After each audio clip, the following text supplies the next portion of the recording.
Hello and welcome to confidence commerce classes. My name is Vivek Gupta. बच्चों, हम लोग conduct कर रहे हैं business studies. And business studies से हमारा एक चैप्टर चल रहा है बिजनेस एनवायरनमेंट का। बच्चों, 2 वीडियो इस बिजनेस एनवायरनमेंट के लिए बना चुके हैं। आज तीसरी और last video business environment chapter के लिए, और ये चैप्टर आज हमारा फिनिश हो जाता है। तो इस बिजनेस एनवायरनमेंट चैप्टर से आज हम बच्चों जो पढ़ने जा रहे हैं, ये टॉपिक काफी इंपॉर्टेंट टॉपिक है।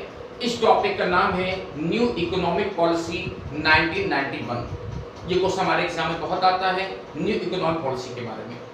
बच्चों, ईयर 1991 में हमारे देश में कांग्रेस की गवर्नमेंट थी और उस टाइम हमारे देश में हमारी जो इकोनॉमी थी वो बहुत ही ज्यादा खराब कंडीशन में चल रही थी, बहुत ही पुअर कंडीशन थी। उस टाइम लोगों को खाने के लंगड़े पड़ गए थे। हमारे पास इतना भी नहीं था जिससे हमारे देश की जो पब्लिक है, जो जनता है, वो अच्छी तरह से अपने आप को लिविंग स्टैंडर्ड मेंटेन कर सके।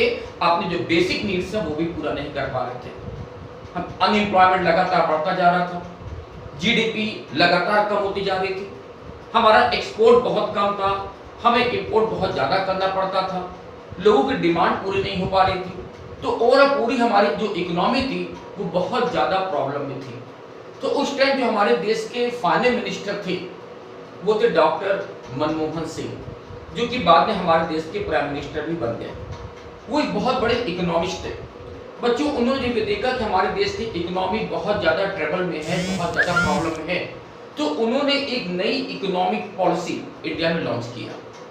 और इस नई इकोनॉमिक पॉलिसी को हम लोग नाम देते हैं न्यू इकोनॉमिक पॉलिसी 1991, जो कि पहले की जो हमारी इकोनॉमिक पॉलिसी थी उससे बिल्कुल ही डिफरेंट पॉलिसी हम लोग ने अडॉप्ट किया। और जिसकी वजह से इस न्यू इकोनॉमिक पॉलिसी लॉन्च होने की वजह से हमारी जो इकोनॉमी है वो फिर से ग्रोथ करने लगी, फिर से हमारा जीडीपी बढ़ा, नेशनल इनकम बढ़ने लगी, लोगों को एम्प्लॉयमेंट मिलना स्टार्ट हो गया, एंड और हमारी जो इकोनॉमी जो काफी ट्रबल में थी वो फिर से पटरी पर आ गई। तो आज हम लोग बच्चों पढ़ने जा रहे हैं कि इस न्यू इकोनॉमिक पॉलिसी 1991 में ऐसा क्या बेसिक चेंजेस किया गया जिसकी वजह से हमारी इकोनॉमी फिर से इंप्रूव करने लगी, फिर से हम डेवलप करने लग गए। तो देखिए बच्चों, ये जो न्यू इकोनॉमिक पॉलिसी 1991 में बनाई गई थी, इसमें 3 बेसिक चेंजेस कराए गए। इसमें 3 बेसिक चेंजेस हुए। क्या चेंजेस हुआ?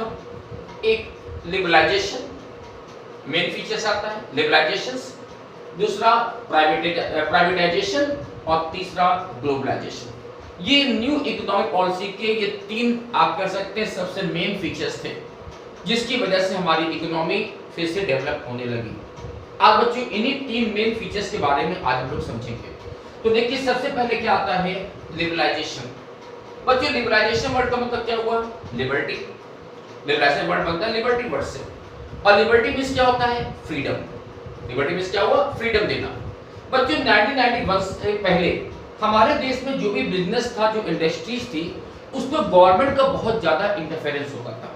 गवर्नमेंट उसमें बहुत ज्यादा टाइट कंट्रोल करती थी, बहुत ज्यादा इंटरफेयर करती थी, जिसकी वजह से हमारा बिजनेस या हमारी इंडस्ट्रीज ग्रोथ नहीं कर पा रही थी। तो 1991 में हमारी गवर्नमेंट ने जो सबसे पहला काम ये किया कि बिजनेस और इंडस्ट्री को लिबर्टी दी गई, बिजनेस और इंडस्ट्रीज को फ्रीडम दिया गया, उनको अपना डिसीजन लेने में, अपना काम करने के लिए गवर्नमेंट ने फ्री कर दिया, और गवर्नमेंट का इंटरफेरेंस कम से कम किया गया, गवर्नमेंट कंट्रोल मिनिमाइज किए गए। उस टाइम बच्चों गवर्नमेंट हमारे बिजनेस और इंडस्ट्रीज के लिए गवर्नमेंट कई तरह के लाइसेंसिंग सिस्टम अप्लाई करती थी, और जिसकी वजह से हमारी जो इंडस्ट्रीज है वो ग्रोथ नहीं कर पा रही थी, नए इंडस्ट्रीज को आने में प्रॉब्लम होती थी। तो देखिए, लिबरलाइजेशन में सबसे पहला काम जो गवर्नमेंट ने क्या किया है? Liberty from licensing requirements. कि गवर्नमेंट ने क्या किया? कुछ स्पेशल टाइप की इंडस्ट्रीज को छोड़कर बाकी हर टाइप की इंडस्ट्रीज के लिए लाइसेंसिंग जो रिक्वायरमेंट थी उसको खत्म कर दिया, उसमें लिबर्टी दे दिया गया कि सर अब आपको इंडस्ट्री चलाने के लिए या बिजनेस चलाने के लिए गवर्नमेंट से लाइसेंस लेने की जरूरत नहीं होगी।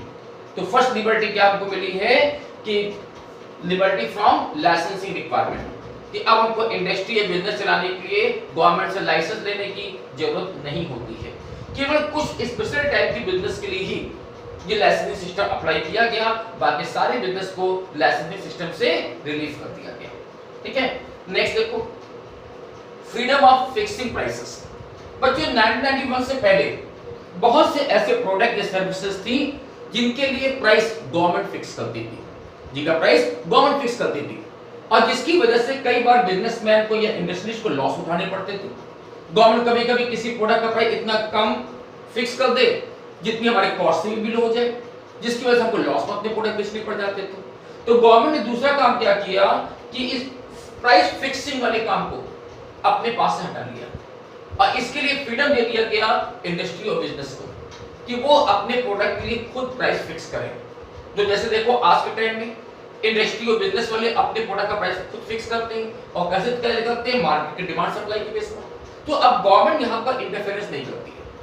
अब प्रोडक्ट और सर्विस का प्राइस जो फिक्स होता है वो कैसे होता है, मार्केट में डिमांड सप्लाई के बेसिस पर। जैसे हम लोग आज एग्जांपल लें पेट्रोल और डीजल के प्राइस। आप सब जानते हो कि बहुत सालों पहले पेट्रोल और डीजल का प्राइस गवर्नमेंट फिक्स करती थी, लेकिन बाद में गवर्नमेंट ने क्या किया, इसका प्राइस अपने कंट्रोल से हटा दिया, और जितनी भी ऑयल कंपनियां थी आज के डेट में ये सारी ऑयल कंपनियां मार्केट की डिमांड सप्लाई के बेसिस पर पेट्रोल और डीजल का प्राइस फिक्स करती है। तो अब इसमें गवर्नमेंट को इंटरफेरेंस नहीं होता है। तो लिबर्टी फील्ड में गवर्नमेंट दूसरा काम क्या किया कि प्राइस फिक्स करने का जो काम पहले गवर्नमेंट करती थी, गवर्नमेंट ने ये चीज अपने पास से हटा लिया, और बिजनेसमैन को लिबर्टी दिया कि वो अपने प्रोडक्ट का प्राइस खुद फिक्स करेगा। ठीक है, next point, liberalisation from import and export. बच्चों 1991 से पहले किसी भी दूसरे कंट्री से जब हमको कोई गुड्स इंपोर्ट करना हो या दूसरी कंट्री को गुड्स एक्सपोर्ट करना हो तो तमाम तरह की फॉर्मेलिटीज हुआ करती थी। हमें आरबीआई से सैंक्शन चाहिए, हमें गवर्नमेंट से सैंक्शन ऑर्डर चाहिए, कई तरह की फॉर्मेलिटीज पूरी करनी पड़ती थी, जिसकी वजह से इंपोर्ट एक्सपोर्ट करने में बहुत सी रुकावटें आती थी, बैरियर्स थे, प्रॉब्लम क्रिएट होती थी। तो गवर्नमेंट ने क्या किया यहाँ पर कि वो सारे बैरियर्स को हटा लिया, और वो सारी जो रुकावटें आती थी, जो प्रॉब्लम क्रिएट होती थी, उन सबको रिमूव कर दिया, और गवर्नमेंट ने यहाँ पर आपको लिबर्टी दिया कि आप किसी भी कंट्री से अब आप गुड्स इंपोर्ट या एक्सपोर्ट कर सकते हैं। तो ये लिबर्टी यहाँ मिल रही है। ठीक है, तो ये मेरा फर्स्ट फीचर्स आता है लिबरलाइजेशन मींस फ्रीडम देना। नेक्स्ट गवर्नमेंट ने क्या किया, प्राइवेटाइजेशन। बच्चों न्यू इकोनॉमिक पॉलिसी का जो सेकंड मेन फीचर्स आता है वो है प्राइवेटाइजेशन।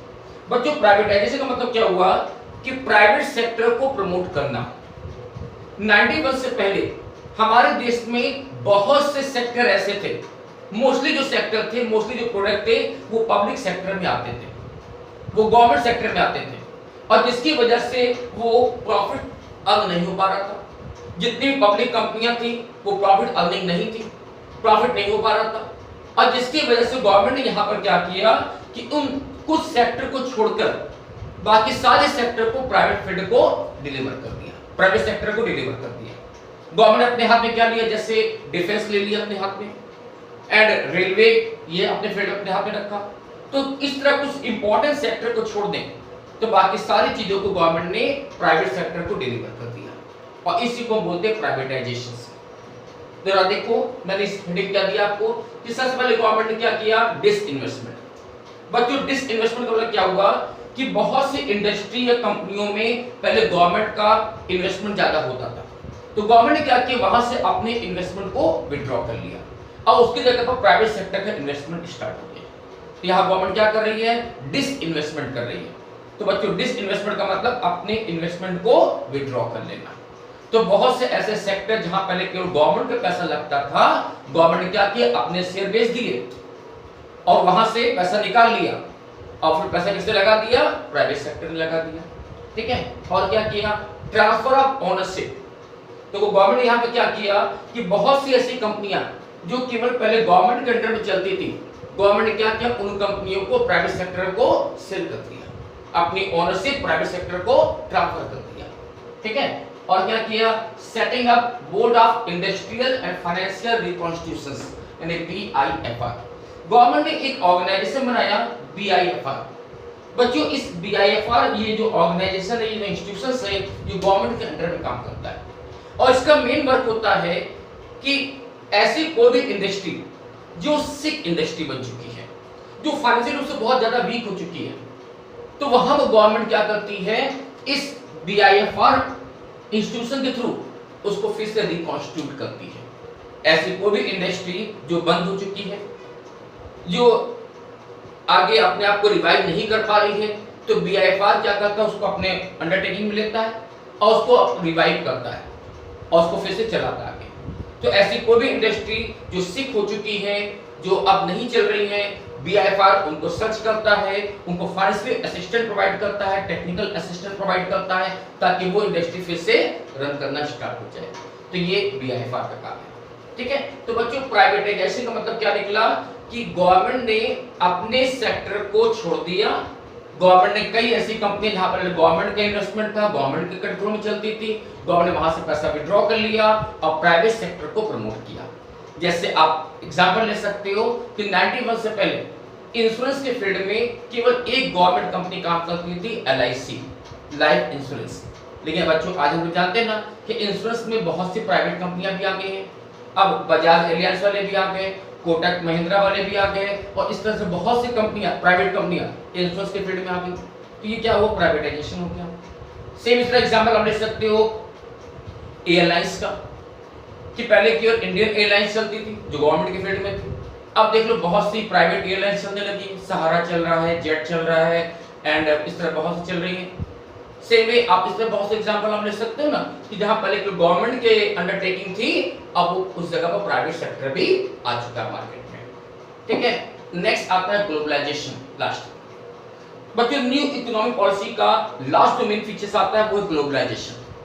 बच्चों ग्लोबलाइजेशन वर्ड का मीन्स क्या हुआ कि हम फॉरेन ट्रांजैक्शन को और ज्यादा इंप्रूव करें, फॉरेन जो ट्रांजैक्शन हो रहे हैं उनको इनकरेज किया जाए। सिंपल वर्ड में कहिए कि गवर्नमेंट यहां पर चाहती है कि हम लोग का फॉरेन ट्रेड जो है वो इंप्रूव करें, फॉरेन ट्रेड को प्रमोट करना, इंपोर्ट एक्सपोर्ट को प्रोत्साहित करना, प्रोत्साहन देना या उसको प्रमोट करना। ठीक है, तो ग्लोबलाइजेशन गवर्नमेंट क्या कर रही है, abolition of export duty. Government ने सबसे पहला काम क्या किया कि अपने एक्सपोर्ट को बढ़ाने के लिए गवर्नमेंट ने क्या किया, एक्सपोर्ट ड्यूटी को एबॉलिश कर दिया, खत्म कर दिया। बच्चों जरा सोचो, अगर गवर्नमेंट ने एक्सपोर्ट ड्यूटी हटा लिया तो इससे फायदा क्या मिला। सोचो इससे फायदा क्या होगा कि जिन प्रोडक्ट पर पहले एक्सपोर्ट ड्यूटी लगने की वजह से वो महंगे हो जाते थे, जिसकी वजह से इंटरनेशनल मार्केट में उनको बेचने में प्रॉब्लम होती थी। तो जब गवर्नमेंट ने एक्सपोर्ट ड्यूटी हटा लिया तो क्या हुआ, इंटरनेशनल मार्केट में जो इंडियन प्रोडक्ट थे वो उनका प्राइस कम हो गया और जिससे क्या हो, जो फॉरेन कंपनियां हैं अब वो इंडियन प्रोडक्ट को ज्यादा अट्रैक्ट लेती है क्योंकि इंडियन प्रोडक्ट अब उनको चीप दिखाई पड़ते हैं। तो गवर्नमेंट ने अपने एक्सपोर्ट को प्रमोट करने के लिए सबसे पहले क्या किया, एक्सपोर्ट ड्यूटी को एबॉलिश कर दिया ताकि मेरा एक्सपोर्ट बढ़े। ठीक है, और क्या किया, रिडक्शन इन इंपोर्ट ड्यूटी, कि इंपोर्ट ड्यूटी रिड्यूस कर दिया गया, इंपोर्ट ड्यूटी रिड्यूस कर दिया। अब सोचो इंपोर्ट ड्यूटी रिड्यूस करने से क्या होगा कि जो रॉ मटेरियल या मशीनरी या कोई पार्ट्स हम लोग फॉरेन से इंपोर्ट करते थे, तो पहले क्या था, इंपोर्ट ड्यूटी बहुत हाई रेट लगती थी जिसकी वजह से वो रॉ मटेरियल को बहुत महंगा पड़ता था। और जब उनको महंगा रॉ मटेरियल पड़ता था तो मानी बात है, मेरा जो प्रोडक्ट बनकर तैयार होगा उसकी कॉस्ट ज्यादा आएगी, हमें भी मार्केट को महंगा बेचना पड़ेगा और जिसकी वजह से वो सेल नहीं हो पा रहा है। तो गवर्नमेंट ने क्या किया, इंपोर्ट ड्यूटी के रेट रिड्यूस किया। अब सोचिए जब इंपोर्ट ड्यूटी के रेट रिड्यूस कर गई तो हमें भी अपना रॉ मटेरियल सस्ता पड़ेगा, हमारी कॉस्ट भी कम आएगी, तो हम भी अपने प्रोडक्ट को लो रेट पर बेच पाएंगे जिससे हमारा प्रोडक्ट ज्यादा सेल होगा। तो इंपोर्ट ड्यूटी को हमने रिड्यूस किया।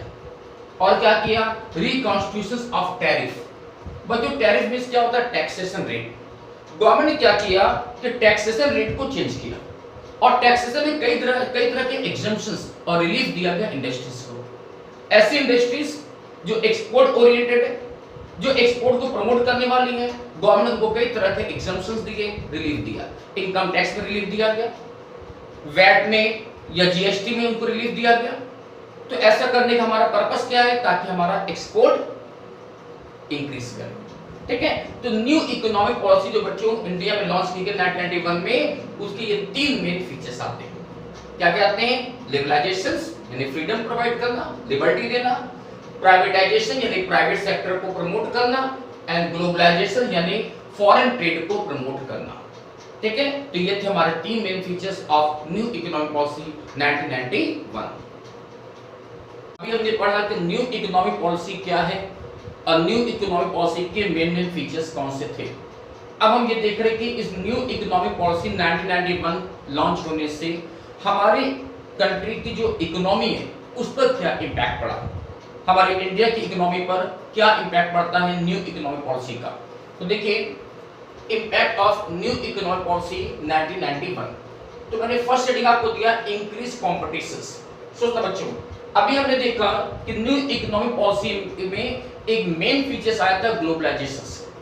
अब बच्चों मैंने अभी आपको बताया ग्लोबलाइजेशन मींस क्या हुआ कि अब इजी वे में फॉरेन कंपनियां इंडिया में आकर अपना बिजनेस स्टार्ट कर सकती हैं और इसी तरह इंडियन कंपनी भी अब फॉरेन में जाकर अपना बिजनेस स्टार्ट कर सकती है। तो जो भी बैरियर्स थे पहले उन बैरियर्स को रिमूव किया गया। अब सोच रही बच्चों कि अगर अब फॉरेन कंपनियां इंडिया में आकर बिजनेस करना स्टार्ट करती हैं तो इससे क्या होगा कि हमारी डोमेस्टिक कंपनियां थी उनको अब कंपटीशन फेस करना पड़ा। पहले जो डोमेस्टिक कंपनियां थी उनका मोनोपोली चलती थी यहाँ पर, लेकिन जैसे फॉरेन कंपनियां इंडिया में आई, मल्टीनेशनल कंपनियां इंडिया में आई तो यहाँ पर जबरदस्त कंपटीशन का एनवायरनमेंट क्रिएट हुआ। और सोचिए अगर कंपटीशन इंक्रीज करता है, कंपटीशन बढ़ता है, इसका सबसे बड़ा बेनिफिट किसको मिलता है? कंज्यूमर्स को। ठीक, कंपटीशन बढ़ने से अब कंज्यूमर को एक बहुत अच्छी क्वालिटी का प्रोडक्ट चीपेस्ट रेट में मिल जाता है, चीप रेट पर उसको अच्छी से अच्छी क्वालिटी का प्रोडक्ट मिल रहा है, तो कंपटीशन हमारा इंक्रीज हुआ। ठीक है। नंबर 2 क्या हुआ? More demanding customers. सोचिए तो बच्चों जब मल्टीनेशनल कंपनियां इंडिया में आएंगी और अपना बिजनेस स्टार्ट करेंगी तो वो नई नई टेक्नोलॉजी भी लेकर आई मार्केट में, और जिसके बारे में कस्टमर को, कंज्यूमर्स को पता चला कि नई टेक्नोलॉजी के बारे में, नए नए टाइप के प्रोडक्ट के बारे में, जिसको कभी उसने कभी सोचा नहीं था, ऐसे प्रोडक्ट के बारे में कभी देखा भी नहीं था। तो जब वो उसके सामने नए नए प्रोडक्ट आए, नई चीजें सामने आई, तो उसने, कंज्यूमर ने क्या किया, उन चीजों की डिमांड करना स्टार्ट किया। तो इससे क्या हुआ? हमारे देश में प्रोडक्ट की डिमांड इंक्रीज हो रही है। नई नई कंपनियां इंडिया में आई, नए नए प्रोडक्ट लेकर आई, नई वैरायटी का, नई क्वालिटी के प्रोडक्ट लेकर आई, और जिसके लिए कंज्यूमर ने अपनी डिमांड इंक्रीज किया। और क्या हुआ? Need for developing workers. सोचना बच्चों, जब नए नए टाइप के प्रोडक्ट इंडिया में आए, नई टेक्नोलॉजी इंडिया में आई, तो उन टाइप के प्रोडक्ट को बनाने के लिए वर्कर चाहिए ना। और सोचो वर्कर जब वो प्रोडक्ट बनाएंगे, नई टेक्नोलॉजी यूज करेंगे, तो यहाँ जरूरी हो जाता है कि वर्कर्स को साइंटिफिक तरीके से उनको ट्रेनिंग दिया जाए। तो एक नई चीजें यहाँ पर क्रिएट हुई कि अब मुझे वर्कर्स को ट्रेनिंग देने पड़ेगा, उनकी एफिशिएंसी इंक्रीज करना पड़ेगा, उनको नॉलेज बढ़ाना पड़ेगा, क्योंकि नई नई चीजें हमको इंडिया में बनानी है। तो जब नए नए प्रोडक्ट इंडिया में आई, नई टेक्नोलॉजी आई, तो इस बात की जरूरत महसूस की गई कि वर्कर को मुझे साइंटिफिक तरीके से डेवलप करना है, उनकी एफिशिएंसी को इंक्रीज करना है। ठीक है। एक्सपोर्ट इन एसेंशियल। बच्चों हमारी गवर्नमेंट ने फर्स्ट टाइम ये रियलाइज किया कि एक्सपोर्ट को प्रमोट करना है। हमारी गवर्नमेंट का माइंड इस तरफ सेट हुआ कि अब मुझे एक्सपोर्ट को प्रमोट करना है। क्यों? क्योंकि जब एक्सपोर्ट बढ़ेगा तो फॉरेन करेंसी इंडिया में आएंगे। तो हमारी गवर्नमेंट ने ऐसी कोशिशें की जिससे कि हमारा एक्सपोर्ट बढ़े। अब गवर्नमेंट ने क्या किया? जैसे हमने पिछले टॉपिक में देखा था कि गवर्नमेंट ने क्या किया कि एक्सपोर्ट बढ़ाने के लिए एक्सपोर्ट ड्यूटी को रिलीव कर दिया। और क्या किया? कई तरह के जो टैक्सेशन लगते थे, टैक्स को एग्जेम्पशन किया गया। जो भी हमारे एक्सपोर्ट ओरिएंटेड इंडस्ट्रीज थी उनको प्रमोट किया गया, उनको इंसेंटिव प्रोवाइड की गई ताकि हमारा एक्सपोर्ट इंक्रीज करे। ठीक है। तो एक्सपोर्ट को एसेंशियल माना गया, इंपॉर्टेंस दिया गया। Rapidly changing technological environment. बच्चों नई नई कंपनियां, जब मल्टीनेशनल कंपनियां इंडिया में आई तो न केवल नए प्रोडक्ट लेकर आई बल्कि नई टेक्नोलॉजी भी लेकर आई। अब उन टेक्नोलॉजी के बारे में हमको नॉलेज हुआ, यहाँ जो इंडियन पर्सन उनको नए नए चीजों के बारे में पता चला, नए नए इनोवेशंस किए गए, नए नए चीजों के बारे में उनको नॉलेज हुआ। तो यहाँ टेक्नोलॉजी चेंजेस बहुत तेजी से हुआ। जैसे सबसे बड़ा एग्जांपल देखिए मोबाइल फोन का। बच्चों आज से करीब 20-25 साल पहले हम लोग टेलीफोन यूज करते थे और उस टाइम लोगों ने इमेजिन भी नहीं किया था कोई ऐसा गैजेट आएगा जिससे हम लोग इजी वे में फेस टू फेस बात कर सकते हैं। सोचिए वो आया ना, हम लोग आज वीडियो कॉलिंग कर सकते हैं, मोबाइल फोन का यूज कर रहे हैं, स्मार्टफोन का यूज कर रहे हैं। तो ये क्या टेक्नोलॉजिकल चेंजेस हो रहा है और ये चेंजेस बहुत तेजी से हो रहा है क्योंकि नई नई कंपनियां इंडिया में आ रही है, नए नए गैजेट लेकर आ रही है और जिसके बारे में हमारा नॉलेज अब बढ़ रहा है। तो न्यू इकोनॉमिक पॉलिसी अप्लाई होने से हमारी इकोनॉमी पर क्या इम्पैक्ट पड़ता है वो आपने यहाँ पर देखा। ठीक है बच्चों, तो ये था हमारा चैप्टर बिजनेस एनवायरनमेंट का। आज हमारा ये चैप्टर कंप्लीट होता है। होप सो आपको मेरा ये चैप्टर समझ में आया। Good day, thank you and bye bye.